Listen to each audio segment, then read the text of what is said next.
Selamat bertemu kembali mahasiswa sekalian.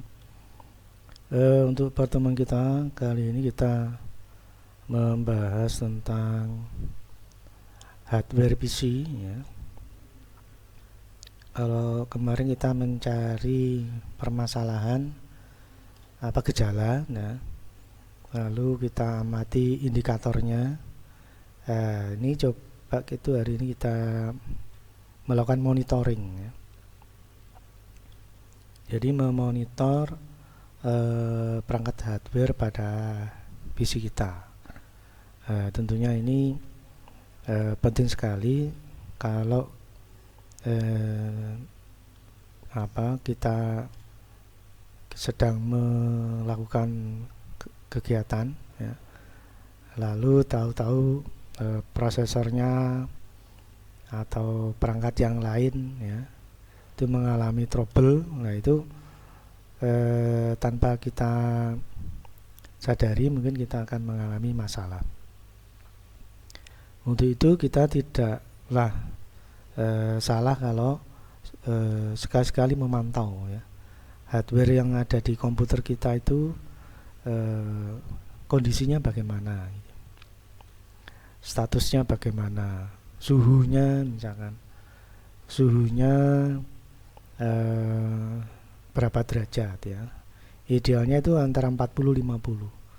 Begitu sampai 70 derajat, nah ini perlu kita hati-hati, waspada, karena bisa jadi sewaktu-waktu lalu karena suhu yang berlebih ya, overheat, maka komputer akan shutdown secara otomatis ya, ini yang repot ya. Baik, kita lanjutkan materinya. Yang pertama adalah kita memantau kecepatan prosesor ya. Kalau kita menggunakan aplikasi ini yang saya gunakan CPU Z ya. Ini tentunya tidak membebani komputer karena aplikasinya ini kecil sekali,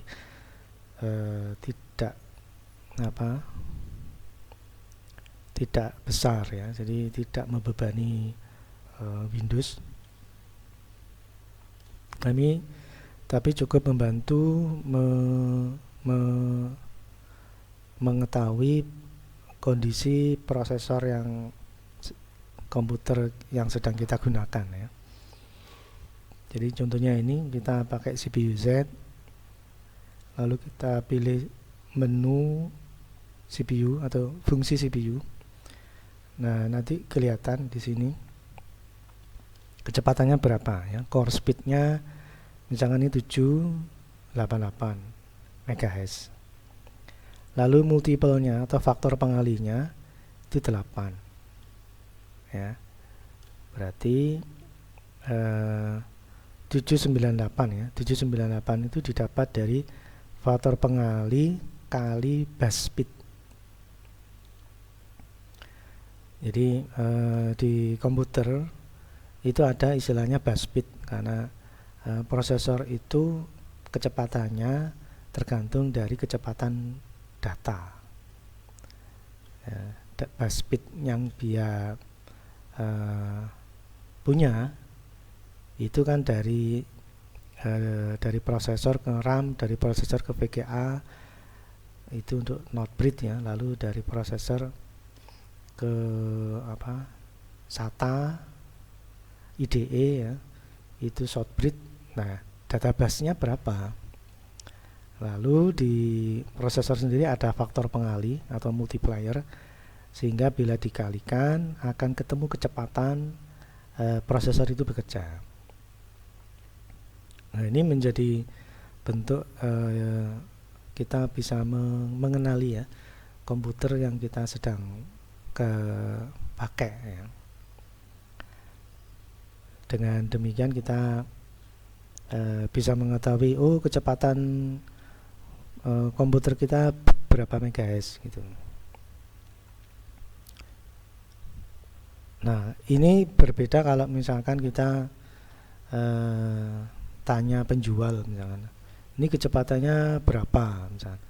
Nah, itu tentunya berbeda kalau kita memeriksa sendiri ya, menggunakan sebuah aplikasi CPUZ untuk mengetahui berapa kecepatan real ya, kecepatan real prosesor yang kita sedang pakai.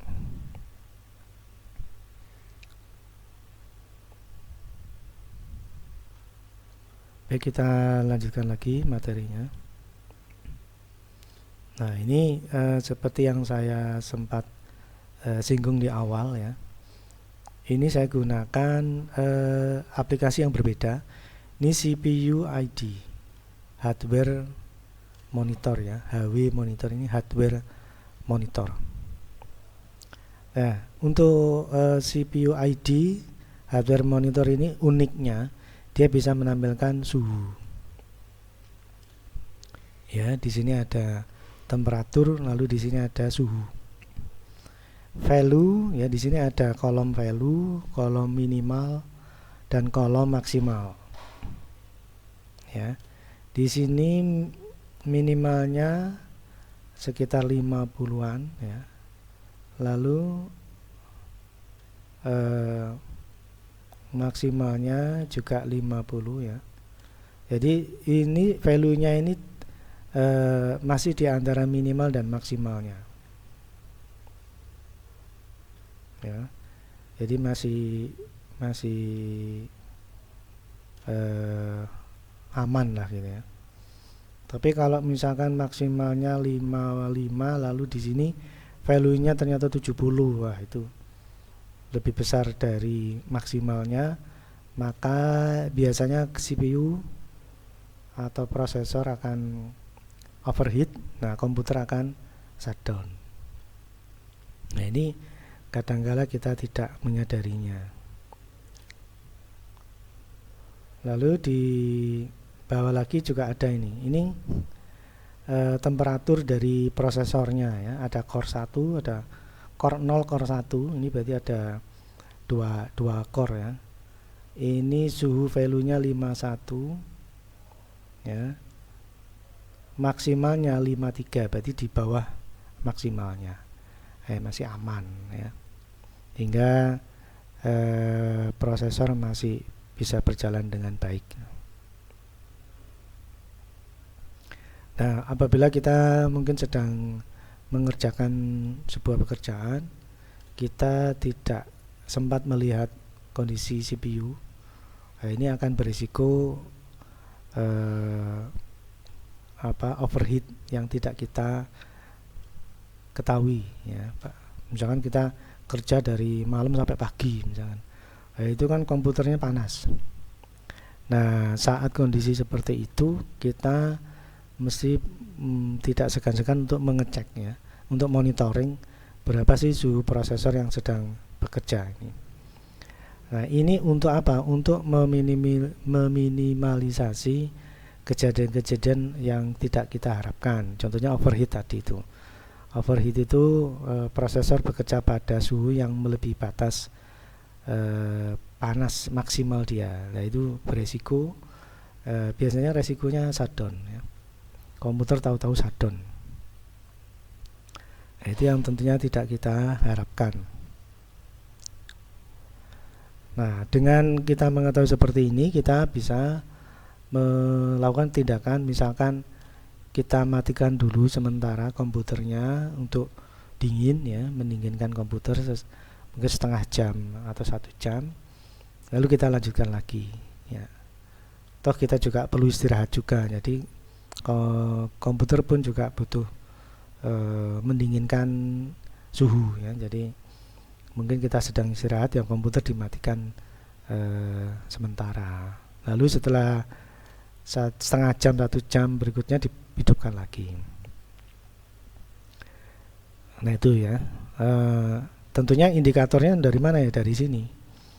Kalau suhunya kok sudah melebihi batas maksimalnya, ya udah kita harus melakukan tindakan ya, agar tidak merusak komputer atau kita juga tidak terganggu pekerjaan kita, karena biasanya kalau overheat komputer akan melakukan shutdown sendiri.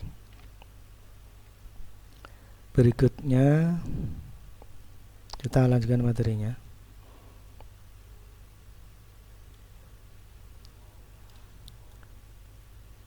Nah ini kalau perhatikan di sini komputernya adalah dual core ya. Lalu ada 4 thread, berarti 4 jalur perlakuan ya. Jadi umumnya itu satu core satu thread, satu core 2 thread ya, atau satu thread satu perlakuan ya, satu jalur database. Nah untuk ini core to 2 ini ternyata 4 thread, 4 jalur data. Nah, ini menarik sekali karena dengan demikian maka komputer akan bekerja pada kondisi yang lebih stabil karena tugas dibagi berdua ya, tugas dibagi oleh prosesor. Karena ada 2 prosesor maka dikerjakan oleh 2 prosesor. Nah ini ya, core-nya 2, thread-nya 4.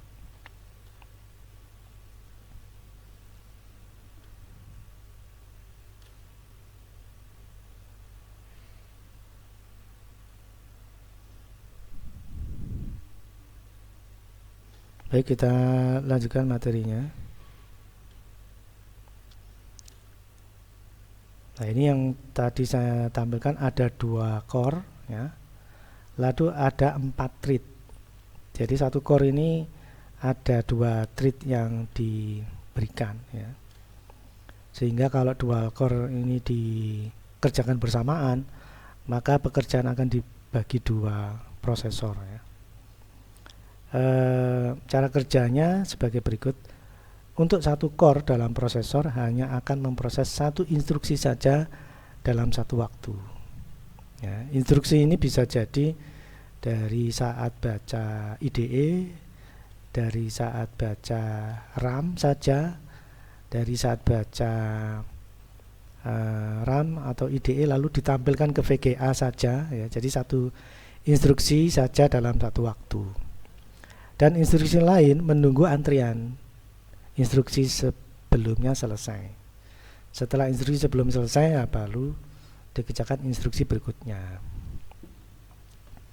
Nah instruksi ini akan mengantrikan bentuk single thread ya. Jadi karena single thread itu satu perintah yang bisa dikerjakan, yaitu biasanya pada komputer satu core. Nah untuk yang multi thread ini seperti ini, multi thread namanya ya.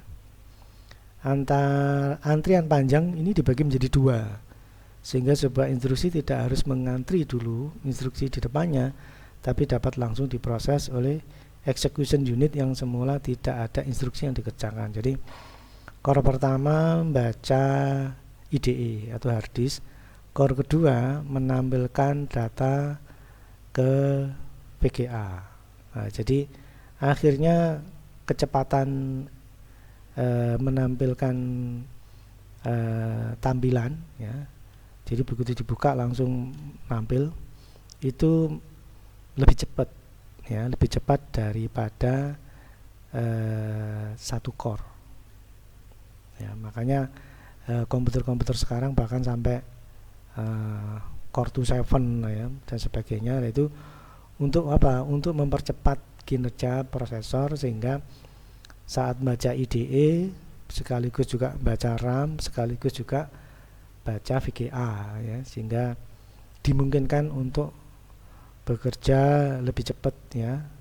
Apalagi mungkin yang Anda suka main game, nah itu butuh kecepatan tinggi untuk menampilkan tampilan di VGA. Nah, kalau core-nya sedikit ya VGA-nya lambat, maka kalau main gamenya juga semakin tidak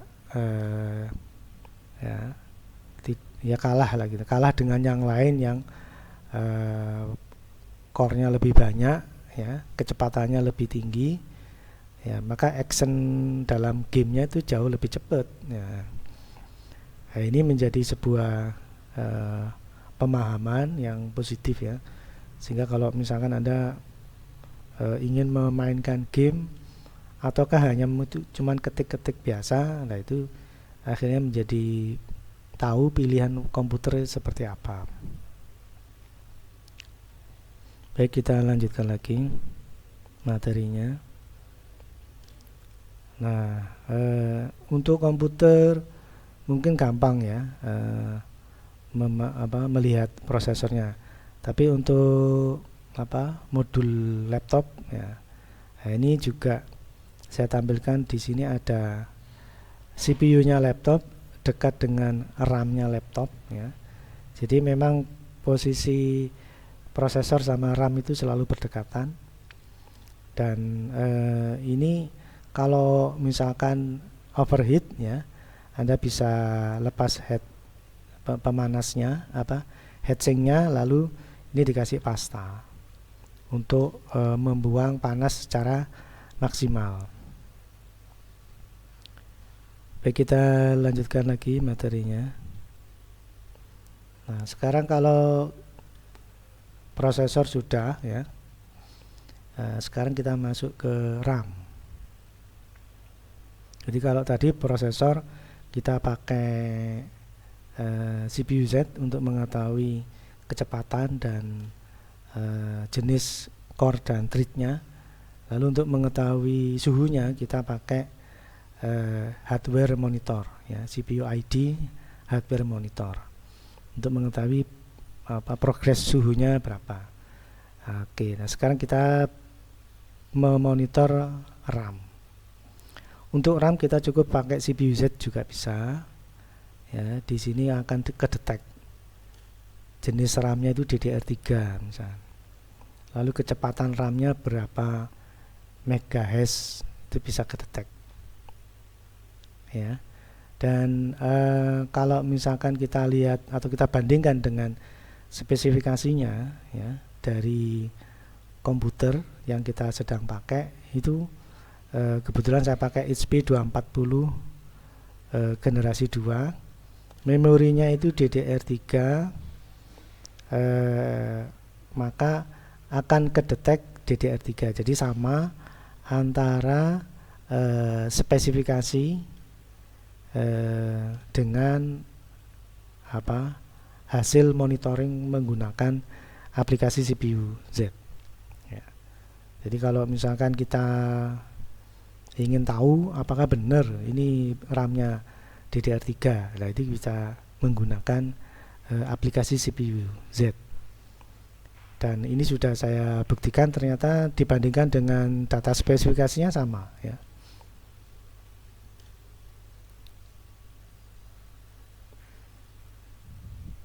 Lalu dengan mengetahui spesifikasi komputer yang kita punya, kita bisa tahu kapasitas yang bisa dipasang ya, juga berapa gitu kita bisa tahu ya. Nah, ini kecepatannya kebetulan di sini ada terdeteksi 796 MHz dan maksimalnya 1,6 giga MHz. Ya ini kita sudah tahu DDR-nya dan kita juga sudah tahu kecepatannya. Antara data spesifikasi dengan hasil monitoring aplikasi juga sama, sehingga bisa kita pakai acuan ya. Lalu kapasitasnya di sini 4 GB ya, dan juga kedetek 4 GB. Sehingga kalau misalkan Anda beli RAM ya, kata kunci yang bisa dipastikan RAM yang kita beli benar adalah ya dari aplikasi seperti CPU Z ini. Dia akan mendeteksi RAM yang kita pasang kapasitas berapa, lalu kita bisa tahu benar apa tidak kapasitas RAM-nya ya. Karena aplikasi ini akan detek berapa kapasitas RAM yang kita pasang.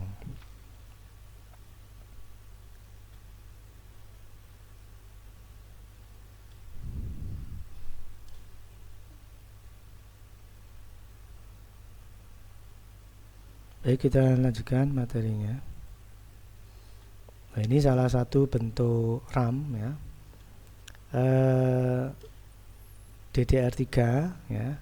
kapasitasnya 4 GB, kemudian kecepatannya 1600 MHz.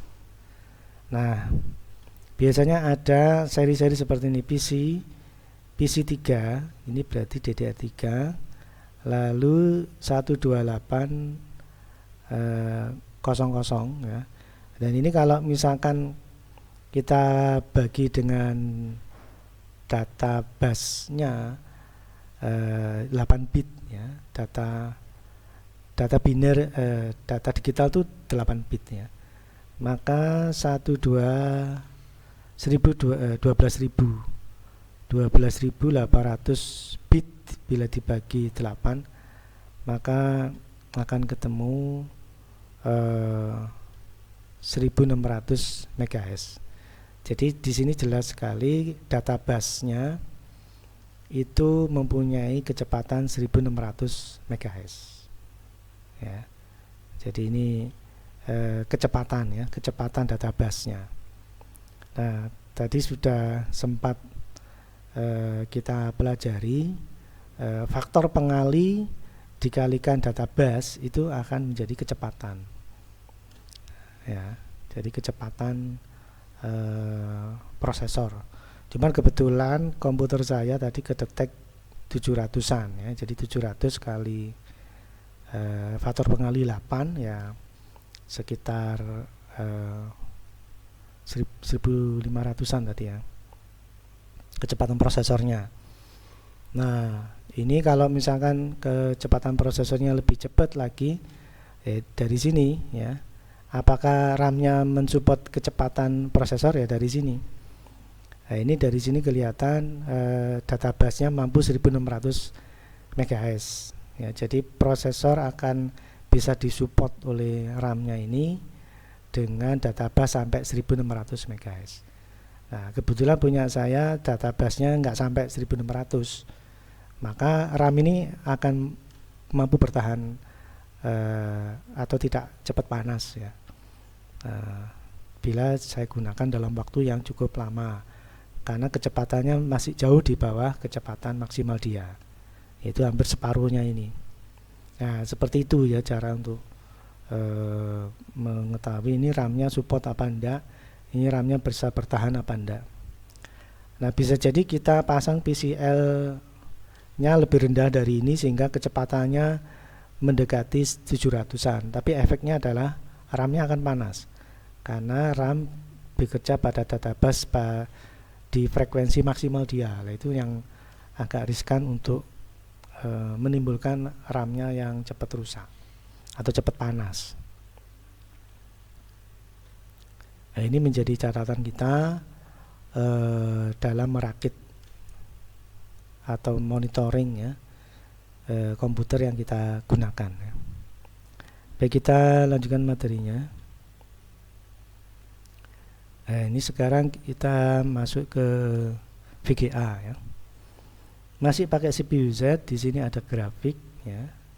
Lalu di sini diketahui Intel HD grafik 460. Ini hasil deteksi dari komputer ya, menggunakan aplikasi CPU Z. Ternyata grafiknya adalah HD grafik 4600 ya, 4600. Maka karena ini punyanya Intel, maka drivernya juga harus support ini. Nah, biasanya kalau drivernya seperti ini kita cari driver yang HD grafik 4600 Intel. Itu caranya ya. Jadi drivernya bisa kita ketahui setelah kita ketahui hardware-nya.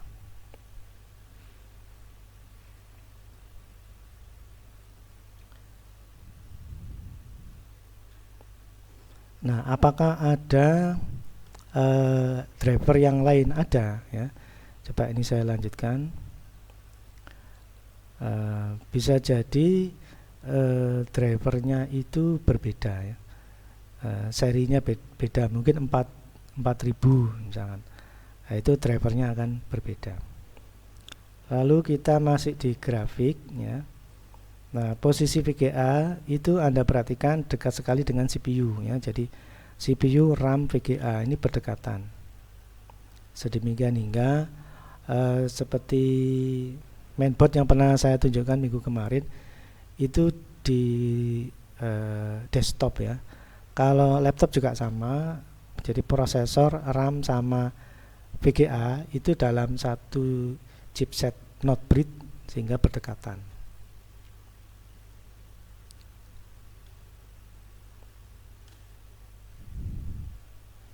Dan kalau misalkan terjadi permasalahan ya, ini pendinginnya kita lepas lalu kita kasih pasta ya, karena pendinginnya ini ke perangkat yang lain ya.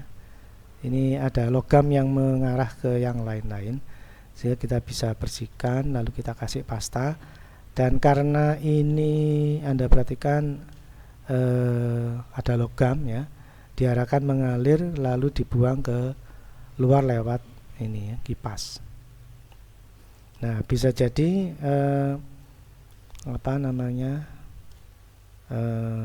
aliran panas ini tidak maksimal. Nah, itu bisa terjadi suhu yang meningkat. Jadi nyambung dengan yang kita lihat di awal tadi, suhunya bisa jadi naik ya, karena pembuangan panasnya tidak maksimal.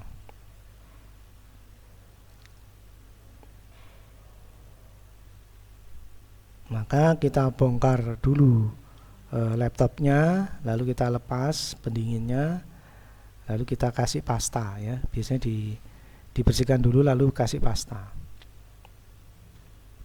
Lalu efeknya kita pantau lagi di suhu pada aplikasi hardware monitor. Di sana suhunya bagaimana ya? Sudah stabil ataukah belum? Nah, biasanya kalau sudah diganti pasta suhunya akan stabil di kisaran 40-50 derajat Celcius. Bila seperti itu maka komputer akan aman dipakai.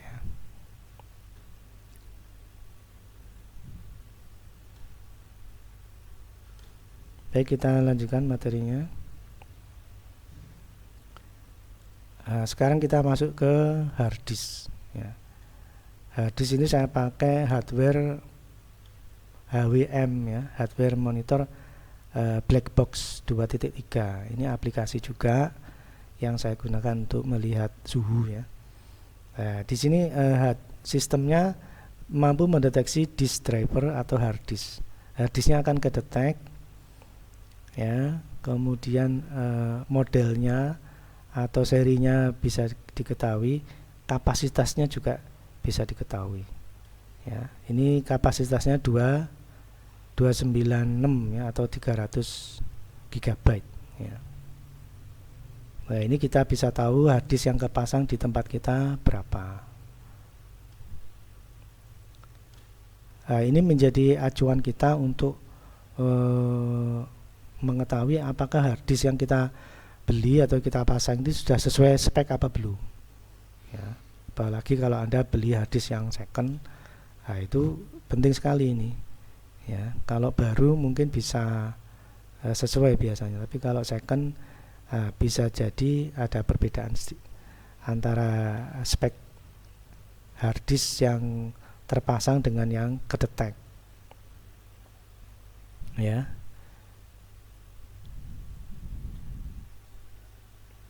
Nah, ini kalau misalkan kita ingin tahu lebih jauh, kita bandingkan dengan fisik hard disknya. Nah, ini fisik hard disknya. Ini merek ya. Jadi ini ada merek, lalu ada kapasitas, lalu di sini ada serial hard disk yang biasanya kedetek di komputer ya. Biasanya komputer itu akan mendeteksi kapasitas lalu kode hard disk ya. Kode hard disk ini akan kedetek karena dalam satu kabel, misalkan kita pasang hard disk ATA ya, dalam satu kabel itu kan ada 2 slot. Nah, bagaimana bisa satu kabel ini membedakan hard disk satu dengan yang lain? Bahkan hard disk satu itu kita setting master, hard disk yang lain kita setting slave dalam satu kabel yang sama ya. Nah, komputer akan mendeteksi serialnya ini, kode harddisknya ini, untuk membedakan harddisk satu dengan harddisk yang lain. Dengan demikian tidak terjadi kesalahan ya. Lalu kapasitas, ini nanti kita bisa bandingkan dengan kapasitas yang kita peroleh di harddisk sama kapasitas yang kedetek di aplikasi. Ya, kalau beda sedikit tidak apa, tapi kalau beda lebih dari 10%, nah itu berarti harddisknya ada masalah ya, mungkin scratch atau mungkin bad sector. Nah, itu yang mesti kita waspadai. Tapi kalau harddisk baru biasanya nggak ada perbedaan ya antara yang tertera dengan yang kedetek di aplikasi hardware monitor. Baik, saya kira itu yang bisa saya sampaikan untuk pertemuan kita kali ini. Semoga bermanfaat ya untuk membekali kita semua tentang logika analisa kerusakan hardware. Baik, saya kira itu yang bisa saya sampaikan. Sekian dan terima kasih.